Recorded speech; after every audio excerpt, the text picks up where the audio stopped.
विश्वानि देव सवितर्दुरितानि परासुव यद्भद्रं तन्नयासुव। ॐ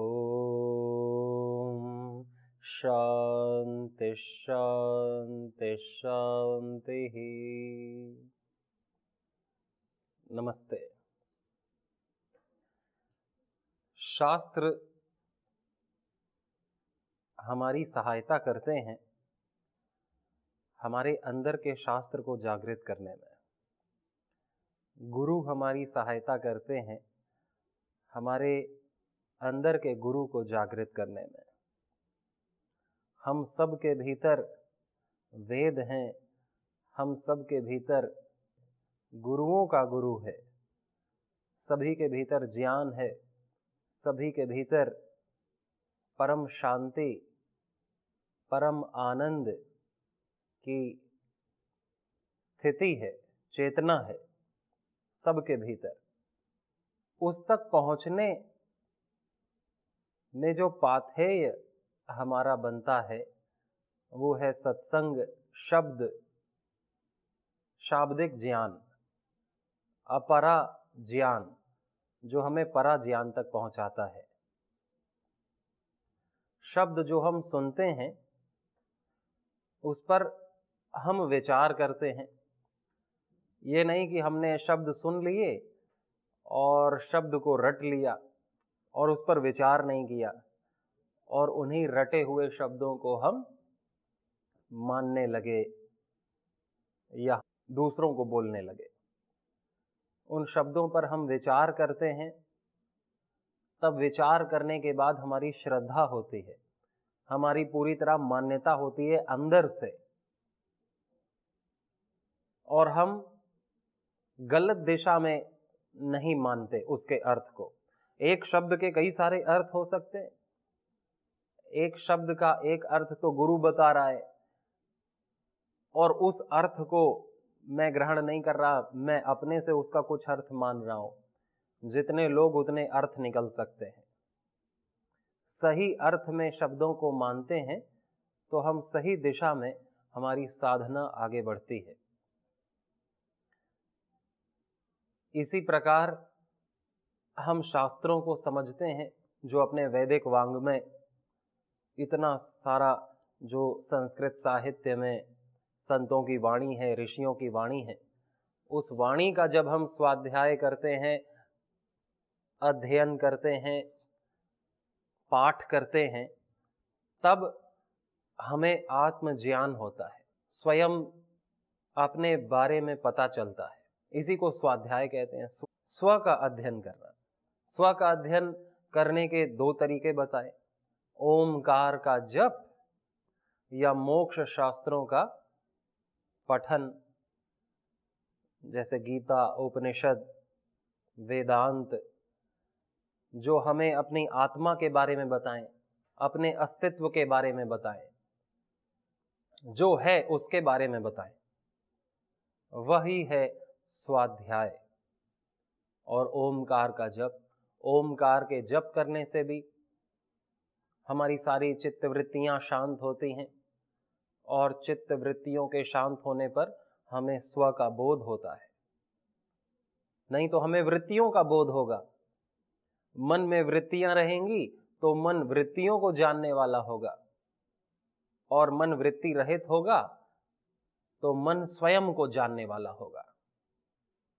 इसीलिए योग जो हमें स्वयं का प्रत्यक चेतनाधिगमो अप्यंतराया भावश्च, सारे विघ्नों को दूर करके जब हमें प्रत्येक आत्मा का बोध कराता है, स्वयं का साक्षात्कार कराता है, योग, उसको कहते हैं चित्त वृत्ति निरोध। योगश्चित्त वृत्ति निरोधः। ऐसा महर्षि पतंजलि ने योग दर्शन के समाधि पाद के दूसरे सूत्र में बोला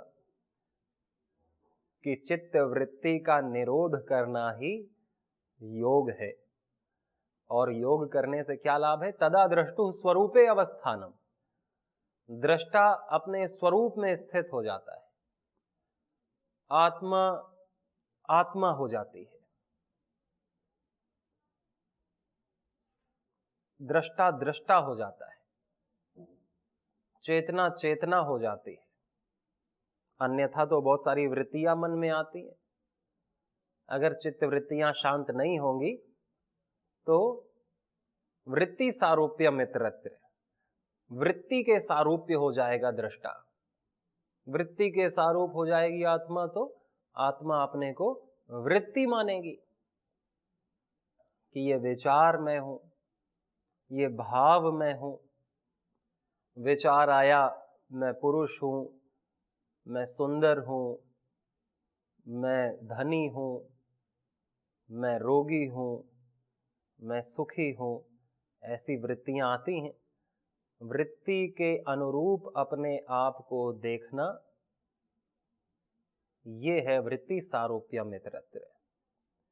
वृत्ति के अनुरूप अपने आप को देखने से हम अपने स्वरूप में प्रतिष्ठित नहीं हो पाते, हम अपने स्वभाव को नहीं जान पाते, हम अपनी प्रकृति में स्थित नहीं हो पाते, हम विकृति में स्थित हो जाते हैं।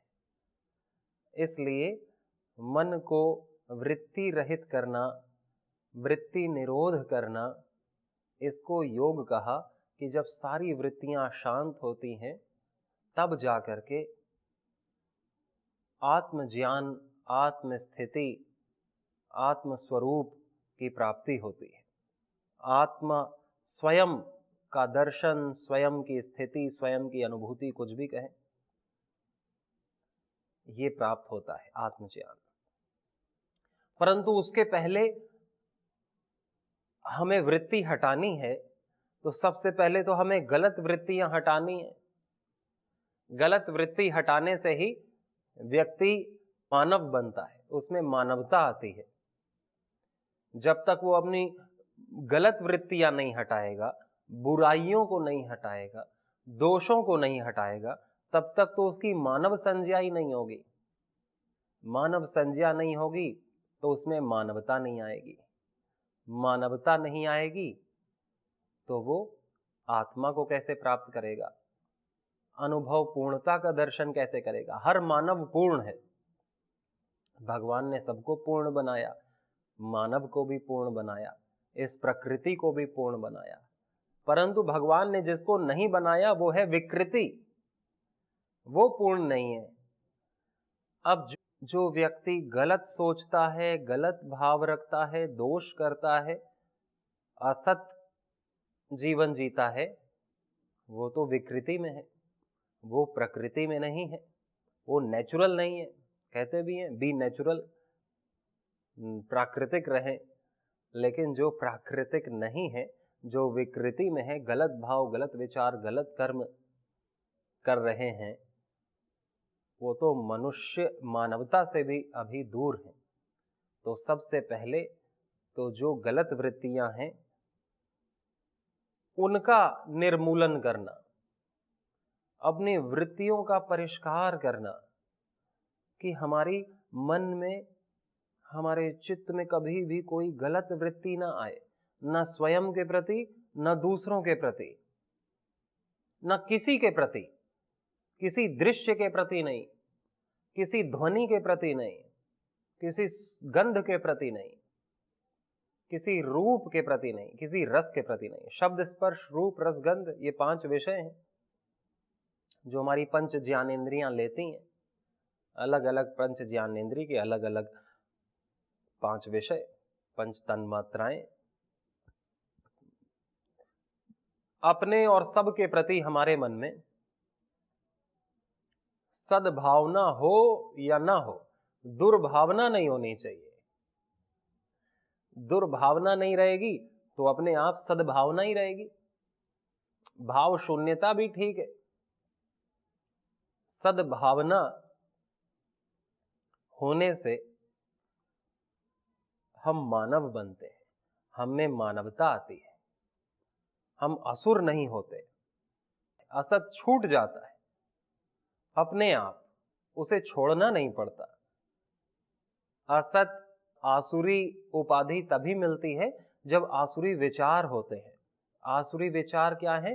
केवल अपने सुख की चिंता करना, केवल अपनों के सुख की चिंता करना, दूसरों से द्वेष करना, भ्रष्ट आचरण करना, झूठ, हिंसा, चोरी, अब्रह्मचर्य, नास्तिकता, भोग विलास, ये सब आसुरी वृत्तियां हैं।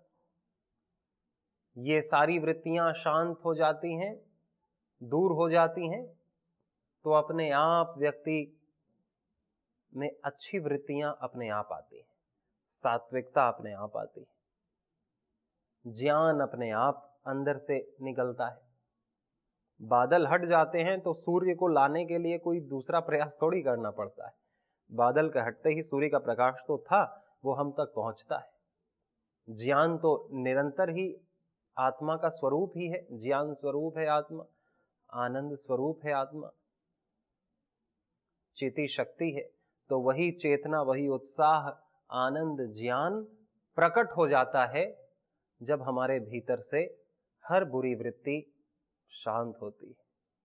और बुरी वृत्ति को शांत करने में हम सब स्वाधीन हैं, हम पराधीन नहीं हैं कि हमको किसी चीज की जरूरत हो अपने वृत्तियों को ठीक करने के लिए, अपने विचारों को अच्छा रखने के लिए हमें किसी की जरूरत पड़ती है क्या?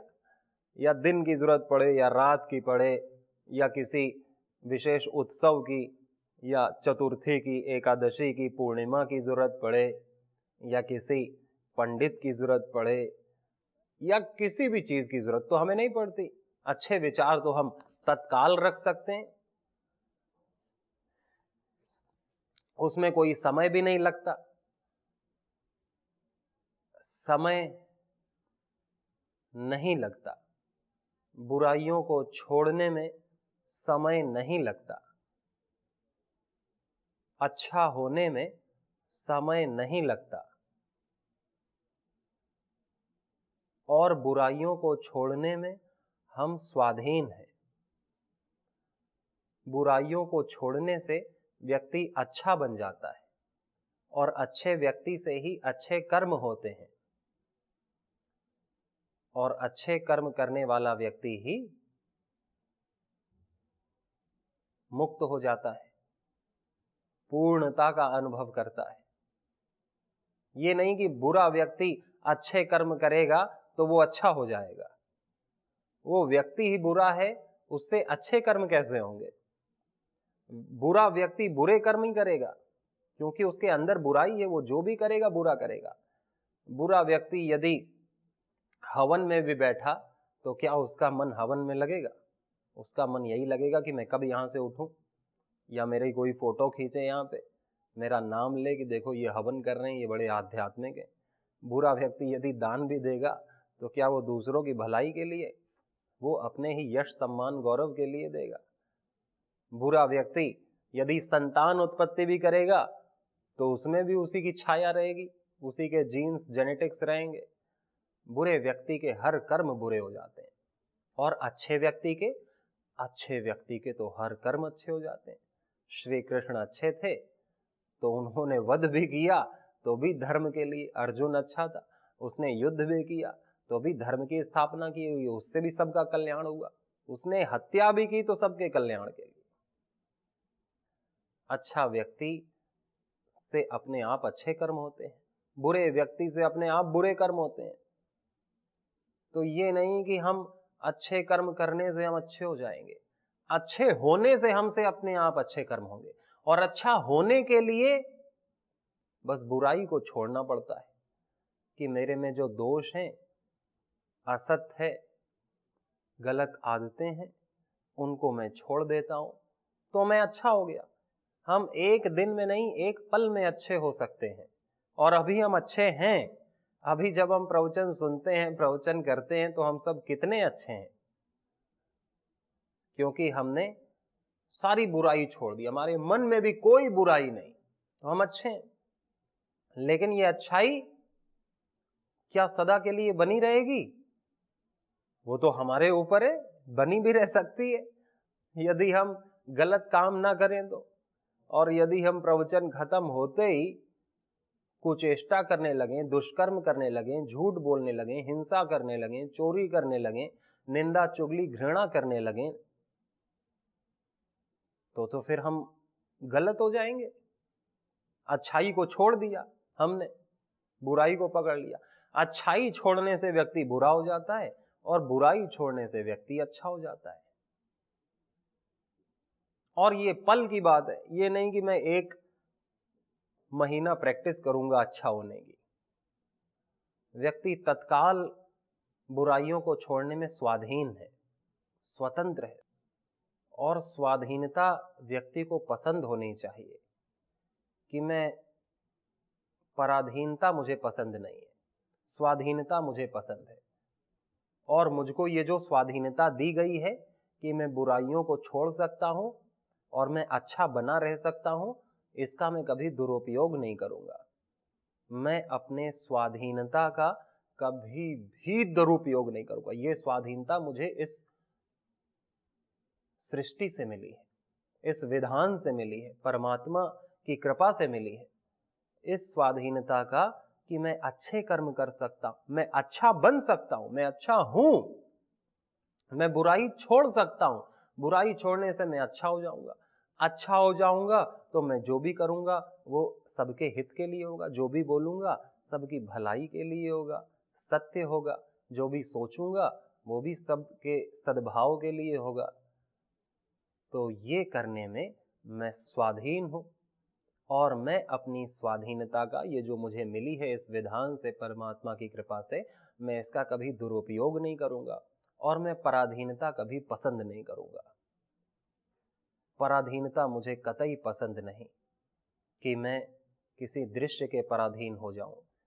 मैं यानी कि ये शरीर, ये आत्मा, ये किसी कागज के टुकड़े, रुपए, सिक्कों के या नोटों के गुलाम हो जाए, ये पराधीन हो जाए इस सांसारिक सुख के, किसी लोभ के, किसी कामना के, किसी परिस्थिति के, किसी व्यक्ति के। पराधीनता में सुख नहीं, पराधीन सपने सुख नहीं। मैं पराधीनता कभी स्वीकार नहीं करूंगा और मैं स्वाधीनता का कभी दुरुपयोग नहीं करूंगा। ये 2 चीजें हम याद रखें तो हम अच्छे हो जाते हैं। हम जब बुरे होते हैं तो हम पराधीनता स्वीकार कर लेते हैं, बुराई की पराधीनता स्वीकार कर लेते हैं। और जब हम स्वाधीनता का दुरुपयोग नहीं करते तो हम भले हो जाते हैं। और भले व्यक्ति से भलाई अपने आप होती है। भलाई करने से हम पूर्णता को प्राप्त करते हैं, हम योग को प्राप्त करते हैं, योग बोध प्रेम प्राप्त करते हैं, हम योगी हो जाते हैं। जब तक हम योगी नहीं हो पाते, जब तक हमसे गलत कर्म होते रहते हैं। और अभी कोई गारंटी तो कोई नहीं ले सकता किसी की। हर पल सावधानी से, हर पल ज्ञान पूर्वक जीने से हम बचे रह सकते हैं। योगो ही प्रभावाप्ययो, योग की वृत्तियां तो उठेंगी तो लय भी होंगी। तो ये नहीं कि गारंटी हो गई कि अब ये तो उठ ही रहेगी वृत्ति जीवन भर, ये लय होगी, फिर अगली वृत्ति उठेगी, फिर वो लय होगी। तो अच्छी वृत्तियां ही हमारे चित्त में उठें और उन्हीं का लय हो, फिर अच्छी वृत्तियां उठें, उन्हीं का लय हो। इसीलिए जो साधु है वो अंतिम पल तक, अंतिम श्वास तक पूरी जागरूकता से, सावधानी से अपने कर्तव्यों का पालन करता है, अपने स्वाधीनता का सदुपयोग करता है, पराधीनता को स्वीकार नहीं करता, भोगों की पराधीनता को कभी स्वीकार नहीं करता और भगवान के द्वारा दी गई स्वाधीनता का कभी दुरुपयोग नहीं करता, उसका सदुपयोग करता है। इसलिए हमें निश्चिंत रहना चाहिए, चाहे हमने कितने भी गलत कर्म कर दिए हों आज तक, कितनी भी बुराइयां कर दी हों, कितने भी नियम कानून तोड़ दिए हों, इस प्रकृति के, भगवान के, वेदों के, ऋषियों के बनाए गए कानूनों को हमने तोड़ दिया हो, हमारे जीवन में हमने बहुत गलत काम कर दिए हो, जीवन का बहुत भाग बीत गया हो, फिर भी व्यक्ति को निराश नहीं होना चाहिए, क्योंकि इस पर ध्यान देने से व्यक्ति एक पल में ही धर्मात्मा बन जाता है। और हम सब धर्मात्मा हैं ही, हम सब मानव हैं ही, हम सब ब्रह्म हैं ही। बस उसका अनुभव तो हम एक पल में कर सकते हैं। उसका अनुभव करने के लिए किसी अभ्यास की जरूरत नहीं, उसका अनुभव करने के लिए किसी प्रैक्टिस की जरूरत नहीं। क्या मैं कोई प्रैक्टिस करता हूं कि मैं मनुष्य हूं, मैं मनुष्य हूं, मैं मनुष्य हूं? ना, मैं मनुष्य हूं, बस ये मैंने मान लिया मैं मनुष्य हूं। कोई आदमी है मेल, तो वो क्या प्रैक्टिस करता है कि मैं पुरुष हूं, मैं पुरुष हूं, मैं स्त्री नहीं हूं, मैं पुरुष हूं, मैं गाय नहीं हूं, मैं बकरी नहीं हूं, मैं पुरुष हूं? वो तो उसने मान लिया और तुरंत वो उसी भाव चेतना में आ गया कि मैं मनुष्य हूं, मैं मनुष्य की तरह कर्म करूंगा। वैसे ही एक पल में ही सत्य का बोध होता है जब हम परमात्मा के द्वारा मिली गई स्वाधीनता का दुरुपयोग नहीं करते और हम किसी की पराधीनता स्वीकार नहीं करते। हम भोगों की पराधीनता स्वीकार नहीं करते, अपने बुरी आदतों की, दोषों की, असत की पराधीनता हम स्वीकार नहीं करते, तो हम तुरंत धर्मात्मा बन जाते हैं। और उसी धर्मत्व को हमको बनाए रखना है। ये नहीं कि हम अभी पराधीन नहीं है तो हम कल भी पराधीन नहीं हो। हमें कल भी पराधीन नहीं होना। हमें इस वर्तमान में पराधीन नहीं होना, हमें स्वाधीन होकर के जीना है। स्वाधीन शब्द बोलने में तो समय लगता है, लेकिन स्वाधीन होने में समय नहीं लगता, क्योंकि स्वाधीन होना हमारा स्वभाव है। आत्मा स्वाधीन है, ये पूरा हमारा जो अस्तित्व है ये स्वाधीन है। हम मान लें, पराधीनता को मान लिया, ओढ़ लिया बाहर से, जैसे ये कपड़ा ओढ़ रखा है, और फिर हमने अपने आप को मानते रहें कि हम दोषी हैं, हम ग्लानि में जीते रहें, हम दुखी होते रहें, रोते रहें, तो फिर उसका तो कोई पर्याय नहीं है। फिर हम करें, हम 10 जन्म प्रैक्टिस करेंगे हम सुखी होने की ना। जो मानी हुई चीज है उसे तो मान करके ही हटाया जा सकता है, उसको कुछ करके हटाया नहीं जा सकता। जो हम मान रखे हैं गलत चीज, उसे तो हम ठीक चीज मान लें तो गलत चीज मानी हुई अपने आप ही हट जाएगी। ये नहीं कि हम कोई कर्म कांड करेंगे, तीर्थ करेंगे तो ये मानी हुई चीज तो सदा बनी रहेगी। हम कुछ भी कर लें, जो हमने गलत चीज धारणा कर रखी है, गलत अहंकार पाल रखा है, अपने को दोषी मान रखा है, दूसरों को दोषी मान रखा है, गलत भाव कर रखे हैं, ये तो अच्छा भाव करने से वो तो छूट ही जाएंगे। एक तत्व का अभ्यास करना, तत्प्रतिषेधार्थम एक तत्वाभ्यास। सारे हमारे विघ्न दूर होते हैं उस परमात्मा के नाम के अभ्यास करने से, ओमकार के अभ्यास से, आत्मचिंतन से। बस हमें ये अभ्यास करना है कि हमें इस वर्तमान में स्वाधीन रहना है और अपनी स्वाधीनता का हमें दुरुपयोग नहीं करना। हमें भला बने रहना है, आज भी सदा। आज ही तो है, वर्तमान ही तो है हमारे पास, तो हम वर्तमान में सही रहेंगे और निश्चिंत रहेंगे, निर्द्वंद्व रहेंगे, परमात्मा के प्रति शरणागत रहेंगे। सभी को बहुत सारी शुभकामनाएं। नमस्ते।